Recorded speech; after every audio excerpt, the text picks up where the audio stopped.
একটি ছোট্ট গ্রামের পাশে ছিল সবুজ ঘাসে ঢাকা এক চারণভূমি। সেখানে থাকত এক পরিশ্রমী ঘোড়া, নাম তার চাঁদু।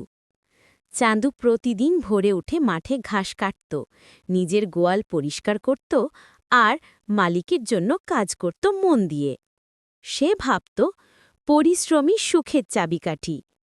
কিন্তু কাছের পুকুরে থাকত কয়েকটি দুষ্টু হাঁস। তারা সারাদিন হাসাহাসি আর দুষ্টুমি করে বেড়াত। একদিন তারা দেখল চাঁদু কত সুন্দরভাবে ঘাস কেটে গাদা করে রাখছে।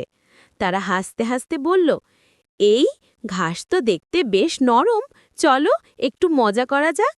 রাতে সবাই ঘুমোলে হাঁসেরা মাঠে গিয়ে চাঁদুর সব ঘাস ছিঁড়ে ফেলে, এদিক ওদিক ছড়িয়ে দেয়। ভোরে উঠে চাঁদু দেখে তার পরিশ্রমের ফল ধ্বংস হয়ে গেছে। তার চোখে জল এসে যায়।